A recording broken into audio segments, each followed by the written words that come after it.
दोबारा लड़ाई चले करता।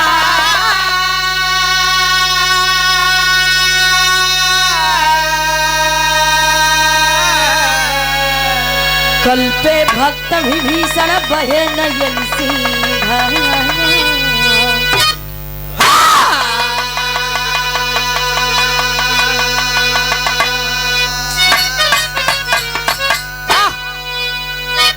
सुनाऊं लंका का विस्तार, दोबारा लड़े चली करतार। कल पे भक्त विभीषण बहे नयन से धार। गजल के टुकड़ा में कहना है मार साहब,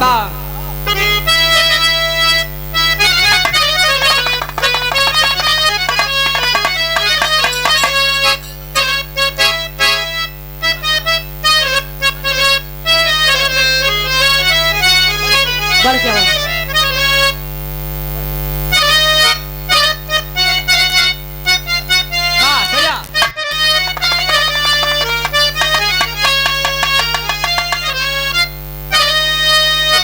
क्या गजल है, कहना है किसी शायर ने कहा है। क्या कहना है?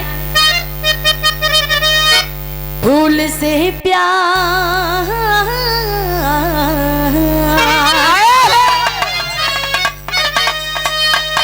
फूल से प्यार करते सभी हैं, फूल से प्यार करते सभी हैं, प्यार कांटों से करते नहीं हैं।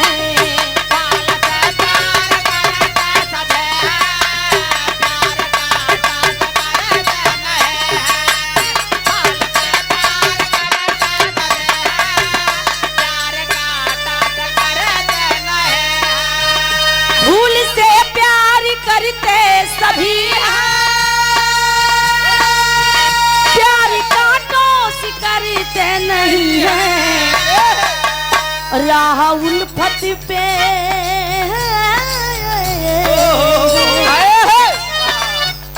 राह उल्फत पे चलते हैं जो भी, राह उल्फत पे चलते हैं जो भी, दुनिया वालों से डरते नहीं हैं।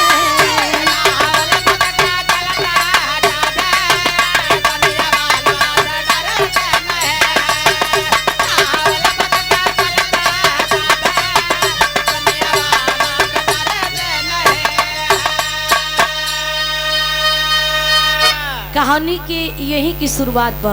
कहानी के पहले लोगन समझा एक समय की बात हो भैया, एक समय की बात हो कि मर्यादा पुरुषोत्तम श्री राम जब रावण को वध किए तो विजय प्राप्त हुए। जब विजय प्राप्त हुए तो अयोध्या में पूरी बांद्री सेना लेकर गए, उनका राज तिलक हुआ। कई साल के बाद मर्यादा पुरुषोत्तम श्री राम अपने अयोध्या नगरिया में दीपावली मनाए, खुशहाली मनाए। और वही खुशहाली के माहौल में जब रावण का वध हुआ तो पूरा लंका का राजपाट के मालिक विभीषण जी बन गए। ते भैया उसी खुशी के माहौल में विभीषण जी अपने पूरे परिवार के साथ वही अयोध्या नगर में आए। कुल लोगन नर नारी पूर्वासी लोगन बैठा है, राजा राम जी अपने सिंहासन पे बैठा हुवन, पहरेदारी करते हनुमान जी, यार सुहार गदा लेके अपन लगावो थे। ए भैया तब विभीषण जी पहुंचे दरवाजे के सामने, महल के सामने। हनुमान जी देख के कहीं करे विभीषण जी आप यहाँ पर, आंखों में आंसू देख के हनुमान जी जान गए कि कोई जरूर बात है। जाके मर्यादा पुरुषोत्तम श्री राम से बताए। मर्यादा पुरुषोत्तम श्री राम भागते भागते आए, विभीषण जी को गले लग गए। तो वही पूछा थी, ये भाम कहना बका पूछा थी,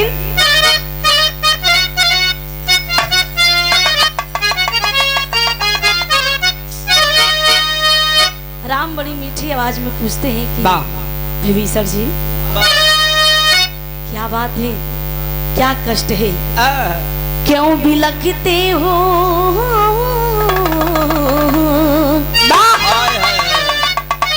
क्यों बिलखते हो भक्त विभीषण, क्यों बिलखते हो भक्त विभीषण, क्या है कष्ट हमें तुम बताओ।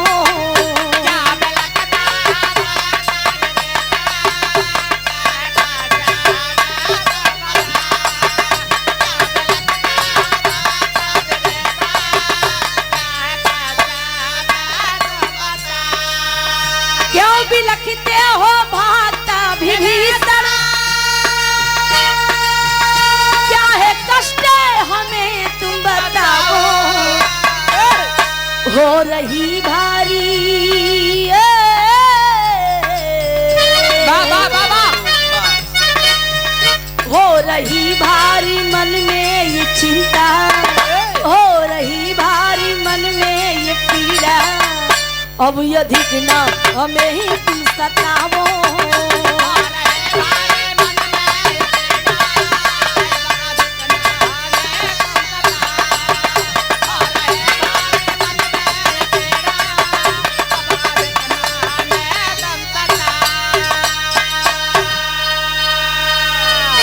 विभीषण जी को गले लगा के मर्यादा पुरुषोत्तम श्री राम जी सवाल करते हैं कि अरे मैंने आपको लंका का राजा बनाया था, मैंने आपको लंका का राजा बनाया था, क्या कारण है, क्या कष्ट है, क्या पीड़ा है, आपको यहाँ में नहीं देखी जा रही है, बताइए क्या बात है। विभीषण जी बताते हैं मार साहब चौक में कहना बा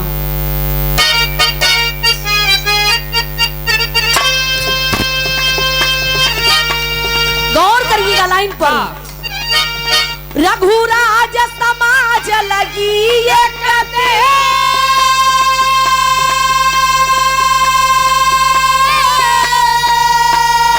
जनता बटुरी रहली सगरी, रघुराज सभा में विराज रहे,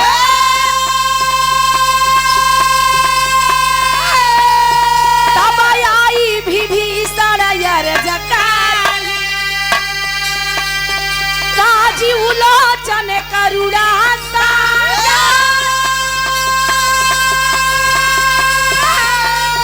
कुछ सुनली जय विनती हमारी, रघुराज समाज में आग लगी, रघुराज समाज में आग लगी है, हम कचाही टूटई झोपड़ी,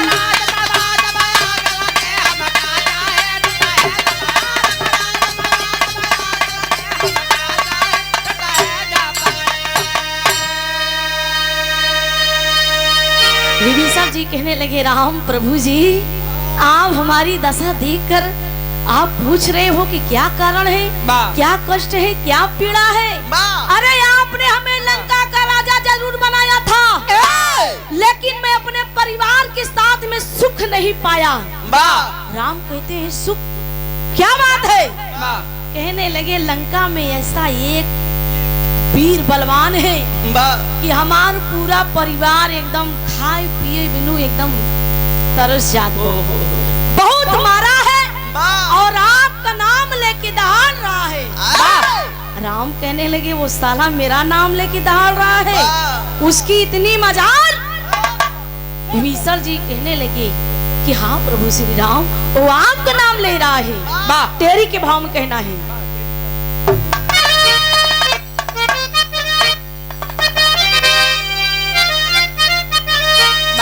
गिरानी विभीषण जी का धुन, गिरानी आई मोरी नगरी, अरे गिरानी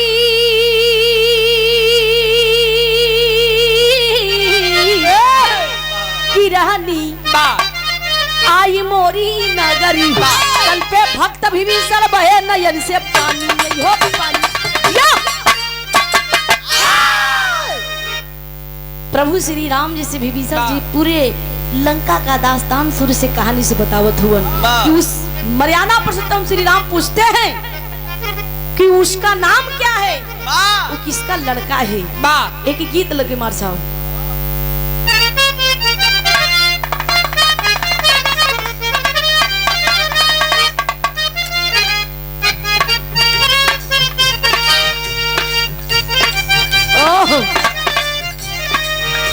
दुल्हन के पिया परदेश रहे हैं भैया, लेकिन दुल्हन को बात कही,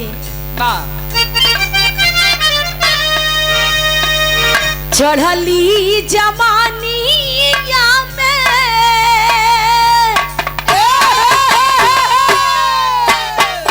चढ़ली जवानी में गई ना सहार में, उठला डर दिया हियर में, उठला डर दिया हियर में, गतर गा तार में, उठला डर दिया हियर में।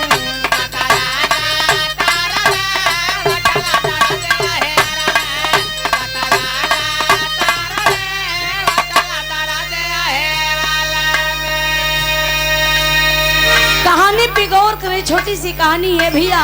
उस समय विभीषण जी मर्यादा पुरुषोत्तम श्री राम जी को बतावत हुए कि वो कौन है, किसका नाती है, किसका पोता है, किसका लड़का है। कुंभकर्ण के नाती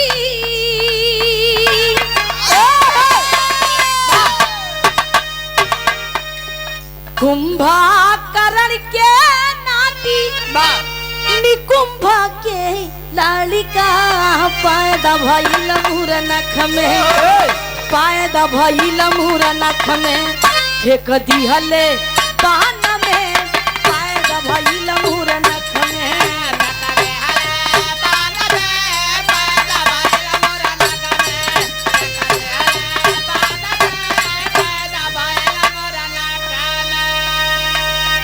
विभीषण जी कहा तो कुंभकर्ण के नाती निकुंभ के लड़कियां, कुंभकर्ण के नाती निकुंभ के लड़कियां जो कि मूरे में पैदा हुआ था। मूर नक्षत्र में कहा जाता है कि कोनो लड़कियां अगर मूरे में पैदा होता है तो पिताजी मुंह नहीं देखे पौते, बिना पूरा कर्मठ करे। तो बड़ा ज्ञान हो। कुंभकर्ण के नाती निकुंभ के लड़कियां पैदा हुआ मूर नक्षत्र में। जब वो मूरे में पैदा हुआ तो बड़ा हड़बड़ी छूट गई, उनके जंगल में फेंक दी। का होत बा बानवा में रोवई लड़का,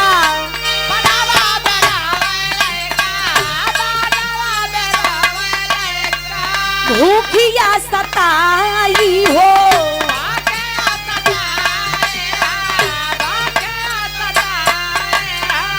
मधुमक्खी मुँह में रस के दिहली टपकाई हो।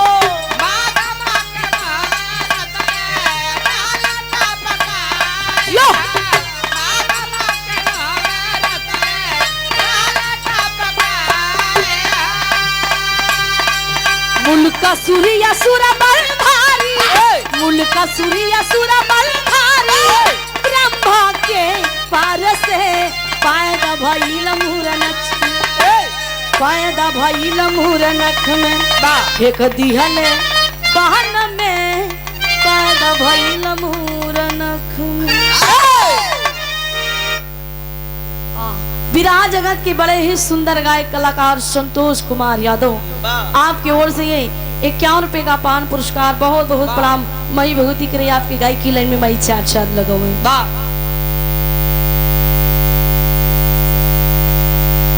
अच्छा हाँ हाँ।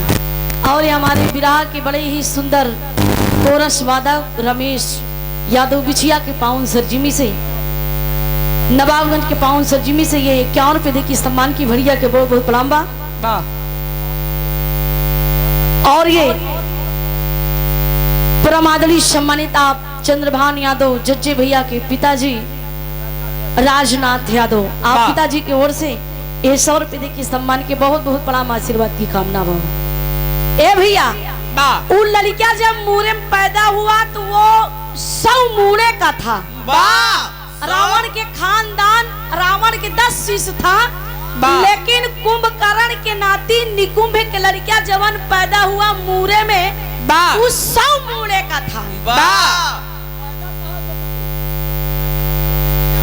ये विधि का विधान हो। केहू काने से पैदा भवा, केहू निकुरा से पैदा भवा, केहू मुँह से पैदा हुई, केहू मैली से पैदा भवा। उस 100 मूड़े के रहे के जब फेंक दिहन जंगल में जब फेंक दिहन तो जंगलवा में छोड़ के लड़कियां मुल्का सुर नाम रहा। वार रक्ता सुर को सुना, इधर मुल्का सुर को सुना। मुल्का सुर नाम रहा। मुल्का सुर सुर लगाए मुल्का सुर एकदम ओके हल्के में मत लिया, बहुत बड़ा बलवान रहे। जब जंगल में गोर हाथ पटक के रोवेला तो मधुमक्खियां के पीपल के पेड़ रहन वही में छत्ता लगाए रही। ए भैया जब साध ले गई तो एक बार जब गई तो बेचारा खूब रोवत रही। तो मधुमक्खियन में जो मेन वाली रानी रहा था, मेन वाली जात में सब भर बना के चली जाती हूँ। एकजुट गलती समझ लेते हैं। मेन वाली अपने गोल में बतिया लग भैया के लड़किया है के नहीं। तो जब आप वापिस भईन तब वो बेचारा रोवत रहे तो नान बेचारी मधुमक्खियन माया खाइए दया माया आई है कि देखा लेकिन माई बाप पैदा किए जाने सेवई पाले नहीं जाने। तो मधुमक्खियन का काम के वह साद लिया वही उनके मुँह में टपकाई के वह साथ चटाई के से इन पाली नाज जब 12-13 बरिस के हो गया तू मुल्कासुर सब मोड़े का ब्रह्मा जी की तपस्या करने लगा। इतनी बात मर्यादा पुरुषोत्तम श्री राम जी से विभीषण जी बताए। अरे कहन मुल्कासुर की ऐसी तैसी तोरे भाई रावण को मार दे उस सरवा कौने खेते की मूरी है ओका तो हम एक ही बार में मार दे। अरे पूरी बात नहीं सुनन विभीषण जी कहे राम जी प्रभु जी पूरी बात सुन लीजिए। जब ब्रह्मा का तपस्या कर रहा था ना तो उसके तपस्या से ब्रह्मा जी ने उसे वरदान दिया था। वरदान ये मिला था कि मर्द कितना जूझ पड़ी है कितने ताकत लगाए कि उससे लड़ी है लेकिन मर्द मारी न पाई है। आपका मार के पाई एक मेहरारू के हाथों इतनी पूरी बात सुने नहीं। ए भैया गैन लक्ष्मण को बुलायन भरत शत्रुघ्न सब जने आयन राम कहन दोबारा चढ़ाई करना है कहन कहा लंका पर कहन भरत शत्रुघ्न कहन भैया हम चला बेरी कहन चला पूरी बांद्री सेना हर हर महादेव गदा लेके पुष्पक विमान बैठ के ये भैया जब उड़ान भरे जय श्री राम जब उड़ान भरे उर्मिला कहीं सत्यानाश हुई है। 14 साल तो हम एक लोटा पानी लिए एक घोड़े खड़ी रहे अब कब कई साल हम खड़ी हो गए पूरा खेत पड़ती रहा भाई कब तक तो भाई उर्मिला सीता जी से कहा एक गीत लग गई।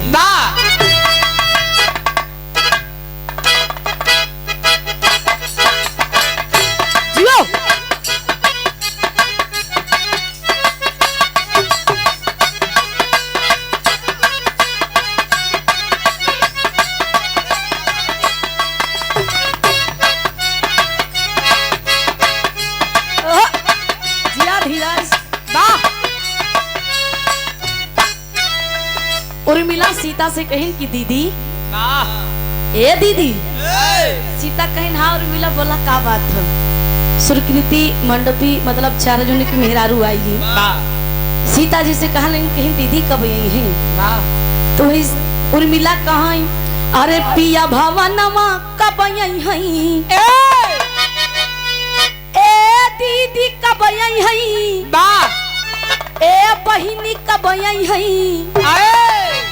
पिया भवनमा कब आई है कल पे 4 उनारी अंगनामा पिया भवनमा कब आई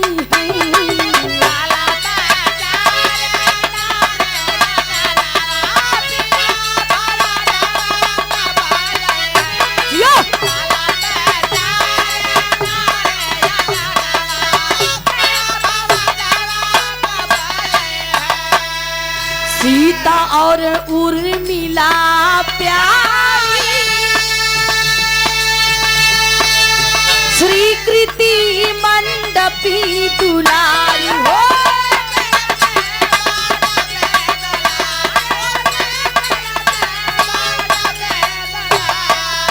बैठे रहली न महलया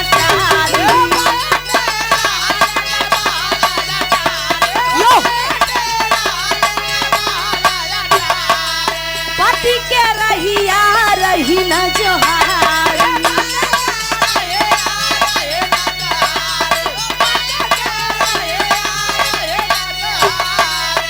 आसुधारी रही न नयनमा आसुधारी रही न नयनमा पिया भवनमा कब आई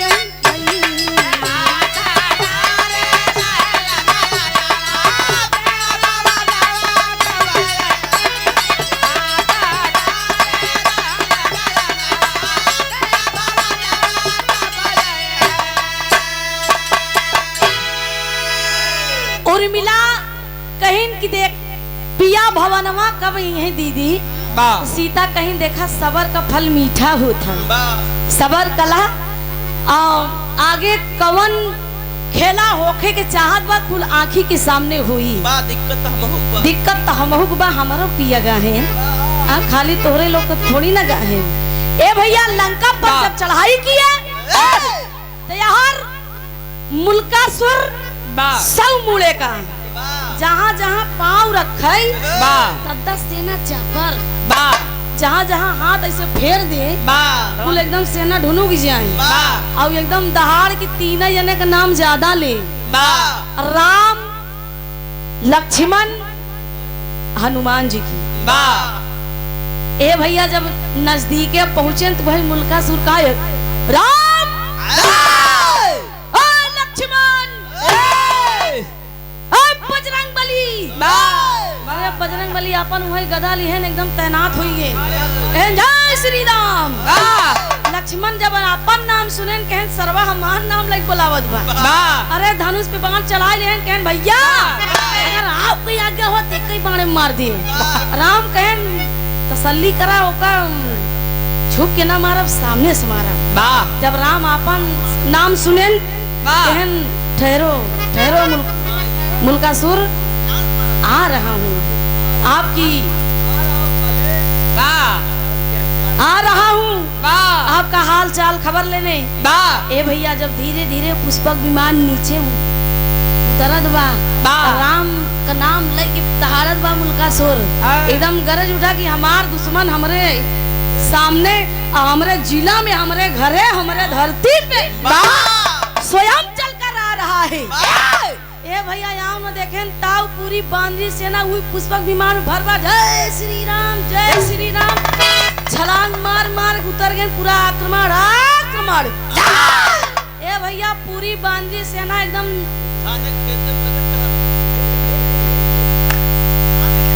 मुल्कासुर को मारे बदे एकदम तैनात हुई गई। लेकिन मुल्कासुर एकदम ठट्ठा मार के हंसत बा हमार दुश्मन हमारे सामने राम को कहने लगा राम राजा दशरथ का पुत्र मर्यादा पुरुषोत्तम श्री राम आपका नाम है शकल से बड़े खूब बोले और सूरत लगते हो लेकिन तुम्हारे दिल में इतनी बड़ी घाव कि हमारा पूरा खानदान साफ कर दिया।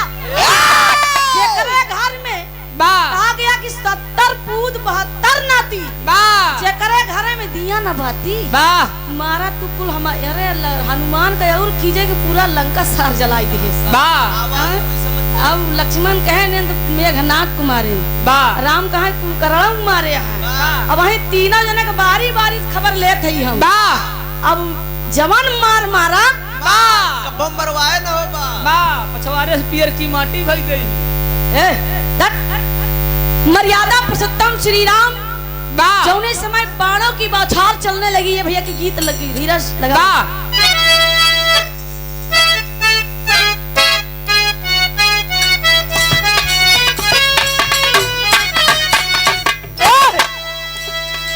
बड़ी पुरान गीत है पुरानिया कहन की नवा चीज 9 दिन पुरान चीज सब दिन जैसे में जैसे पुरान चाउर अगर इतना डाला तो इतना सहराई जाता है जैसे पुरान चाउर पुरान दाल पुरान गुड़ मान लो जैसे पुरान दारू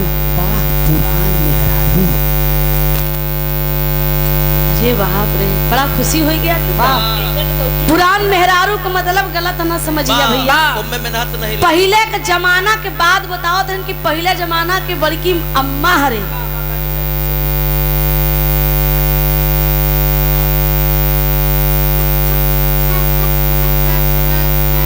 पहले जमाना के बड़की अम्मा हरे चंद्रभान भैया अपने मनसेधु का नाम न ले चूनी में पूरा सेनूर दे बरे मतलब कि जहिया हमारा पति का लंबी उम्र हो लेकिन अब वो वाली भैया कोई ठीक ले वो का है भैया जहिया जल्दी जाए छुट्टी सड़क खिल जाए।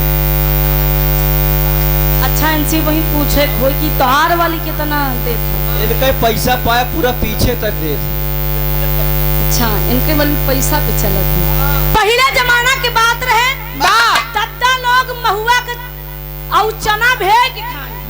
तब 20 लड़कियां पैदा करते रहे। पहले जमाना का बात ही अलग रही भैया। पहले जमाना में दादा हरे याद रोटा बेटर हो देसी फार हो ट्रैक्टर हो धनकुट्टी आएगी देसी धनकुट्टी को कहानी समाप्त हुई है। पहले जमाना रहा कि काली में धान कूटत रहे अजाता में गेहूं पिसात रहे गाय गाय पीस ले गाय गाय कूट ले और अछोर पछोर के डाल दी ओम लड़कियां हो जाए पतंग न पावन ये। लेकिन ये भैया पहले के जमाना के बाद का रहे कि दादा हरे महुआ चना भेज खाई वो हड्डी में पावर है लेकिन आज वाले महुआ खाद नहीं है महुआ पियत है। हाँ भैया बतिया हुआ है। पहले जमाना रहे दादा हरे बजरी के भात मकरा का रोटी ये सब लहाई लेत रहे और तू 4-4 15-15 बीघा बादत रहे खेत जोती दावत रहे। जब बड़की माई हरे खाना लेके जाए तो जहाँ कहूँ गझिन पेड़ देखे छाह देखे तब पहले खाना कैसे जात रहा नहीं अब तुम्हारा टिफिन उफिन हो गया। पहले टाठी में लोटा में कटोरी में दाल ले लें सब्जी ले लें वह मोटका कोचा ले लें जौन हम पोइया दाई हरे पोए रहे। जब लेके जाए दादा हरे हर नाद हम नादे आए खेते में छोड़ के जब छाए आए खाई लागे दोपहरे तो जब दादा खा लगे दाई ऐसे हाँ जिया दाई अच्छा वो वाली दाई दाई का कहां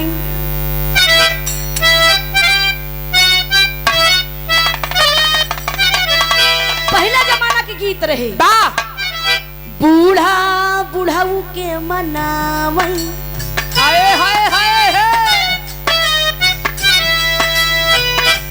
अपने हाथे से खियावई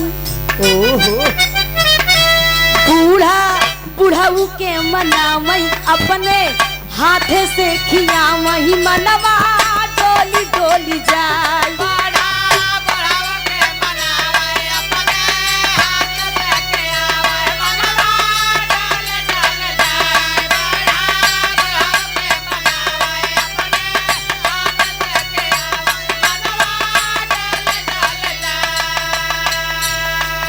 पहले की दुल्हन बड़ा सभ्यतादार रही अपने दुल्हा का नाम न ले तो इशारा में बोला हुई बूढ़ावा जैसे पायल पहने रहे अब तो मान ला के चूड़ी दू चूड़ी टहरत है पहले इतना चूड़ी पहनत रहे गोरी कंगन बजावई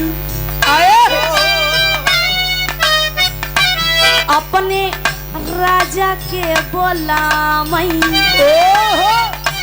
गोरी कंगना बजावई अपने दुल्हा के बोलावई मनवा डोली डोली जा।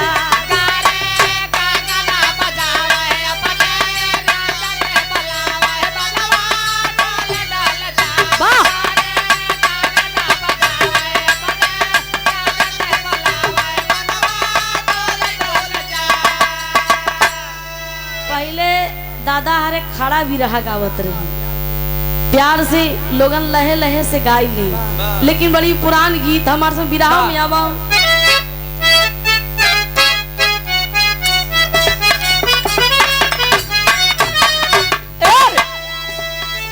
बाली उमर कमर लचकनिया बाली उमर कमर लचकनिया गोरिया खींचई हुर के पनिया गोरी के झूलै झूलनिया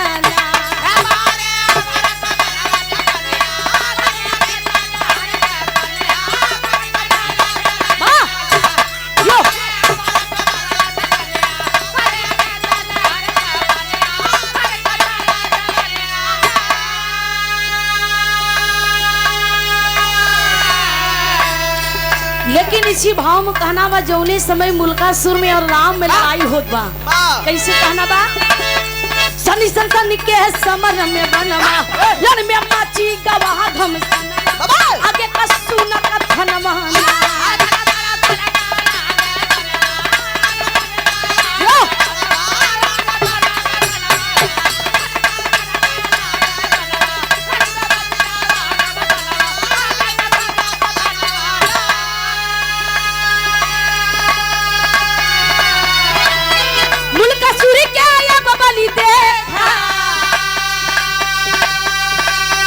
अयोध्या रामा दल को फेंका, अयोध्या रामा।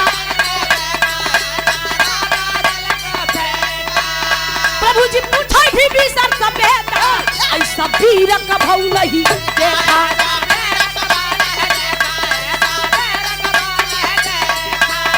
ब्रह्मा जी दिहले वरदानमा, कन्हे नहीं जनमा, नारी करी बधनमा ना।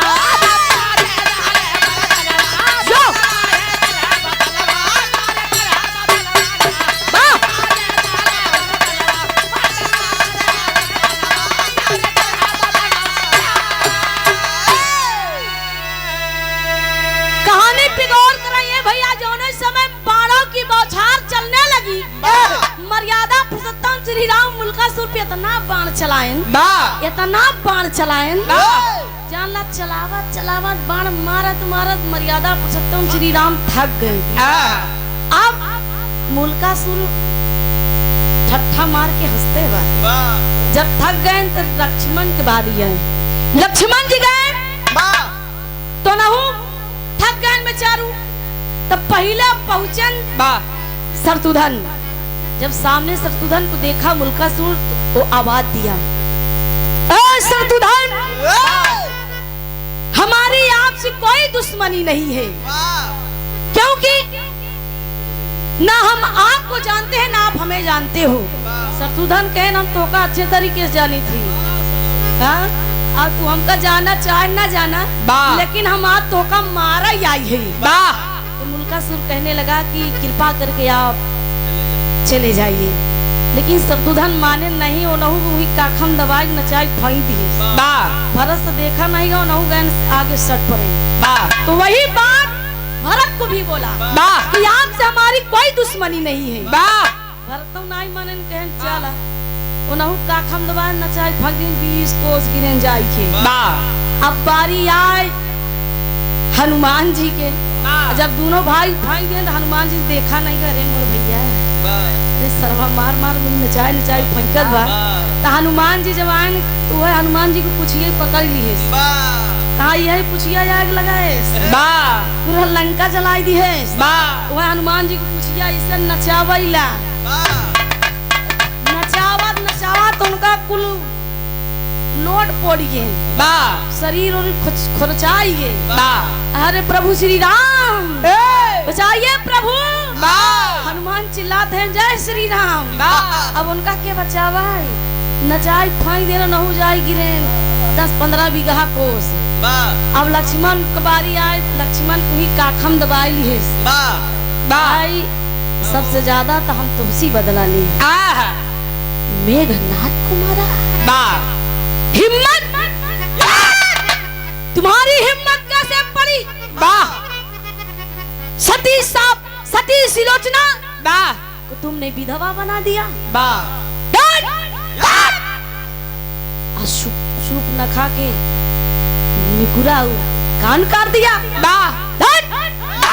कान भैया राम कहन का बताई लक्ष्मण जौने वेशभूषा तू ही हम आज जवान गति तोरी हुई गत कहन भैया बचावा। कहन सरवा बड़ा बलवान बा, उनहु को नचाई फाई दिए जाए, उनहु गिरन बहुत दूरी। राम को बारी आए, राम से कुल बदला लेता ये भैया। राम के जब बदला लेता कहन कुंभकर्ण के मारा, रावण के मारा, अपन पाँव पुजवावे चला रहा, या हमारे शरण में आ जाओ। ये भैया उस समय राम जौने समय काखम दबाए तो राम का अपन अतीत याद आवे। उनका अब सिर्फ उनका तीनों लोग दिखाइला। अब यहाँ विभीषण जी से देखा नहीं गवा, दौड़ पड़े कहन प्रभु श्री राम। जब विभीषण देखे कहन घर का भाई सर्व यही कुल भेद यही बताएगा, उनका छोड़ दे नहीं मारे दौड़े। जल्दी जल्दी विभीषण जी कहने ये कई बता हम तू ना कही पाओ, सीता जी को संदेशा भेजा जाए। प्रभु श्री राम जी हनुमान जी को बताए कि आप स्वयं संदेशा लेकर जाए अयोध्या में। कुल कहानी दास्तान बताइए। अरे उन्होंने टेढ़े टेढ़े बजरंगबली जी कुल करियां टेढ़ हुई गिरी, लोटा बेचारा बेचारू रहे। गैन सीता जी अपन आसन मार के बैठी हैं। और कुल दास्तान बताएं कि ऐसी ऐसी बात है। अरे सीता जी कहने लगी कि ऐसी बात है हनुमान जी, पूरे 3 लोक में मेरे प्रभु श्री राम मेरे स्वामी का अपमान हो रहा है। वहीं से काली चंडी का रूप लेके सीता जी आज मुल्कासुर के मारे बदू तैयार हुई, आला के भाव कर रहा है।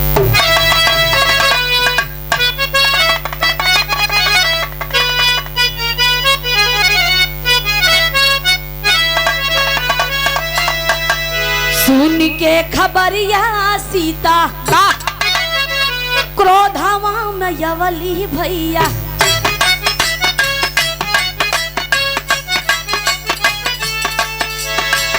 काली चंडिका रूप लिहली बना,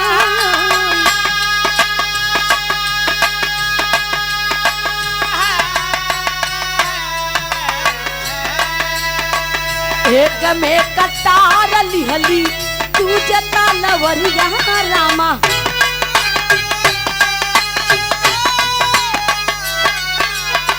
मुल्कासुर के मारई बाते भइली तैया,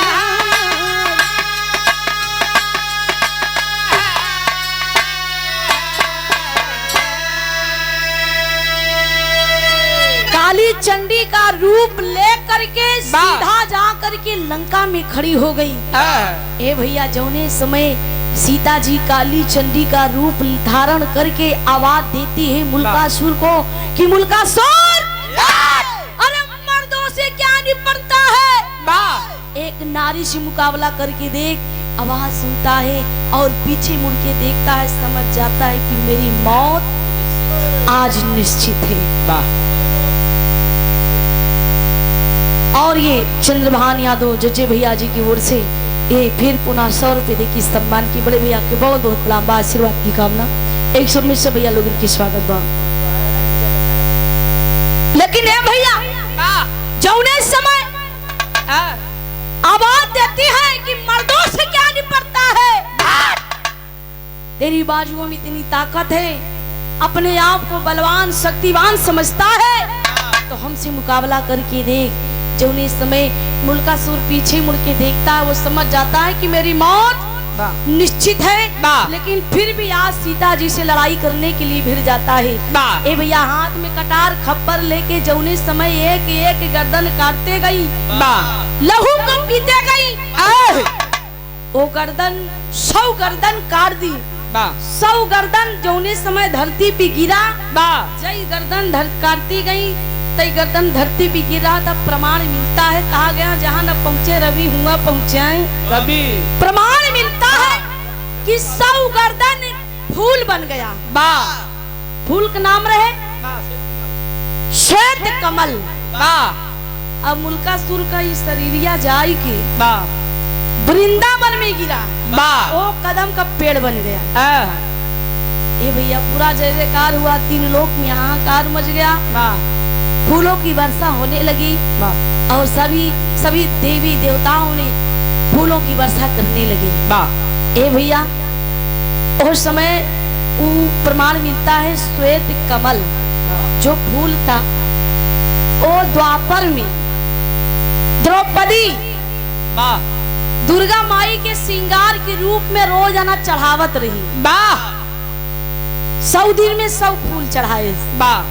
एक दिन माई दुर्गा प्रकट हुई, अब द्रौपदी से कहने लगी कि हमें आपकी भक्ति से बहुत में हम प्रसन्न हैं, आप मांग लो वरदान। तो द्रौपदी कहा कि हम तुमसे का वरदान मांगी माई, जवन तोहरे मन में हो आप अपनी इच्छा अनुसार हमके वरदान दी जाए। तो माई दुर्गा वरदान दी कि जाओ मैं तुम्हें वरदान देती हूँ कि आने वाले समय में तुम 5 पांडवों की पत्नी बनोगी,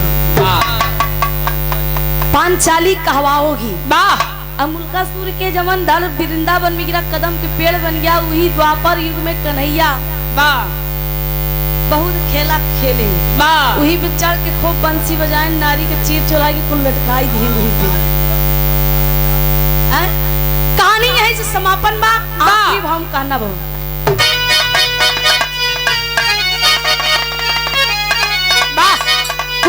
जंग भूमि में देव में ताली बज गई, सीता मैया ली है कटारी खप्पर वाली बन गई।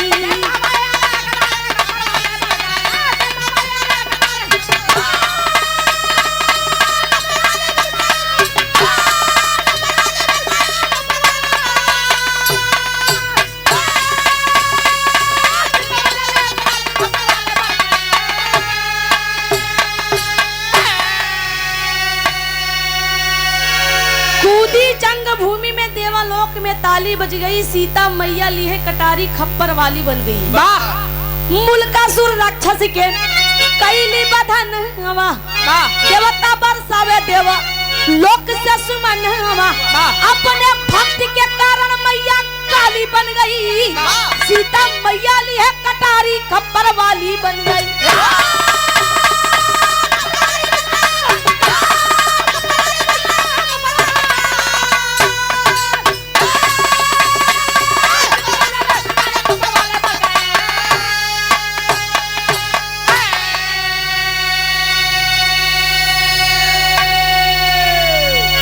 भैया फिर माई सीता अपने असली रूप में आती है।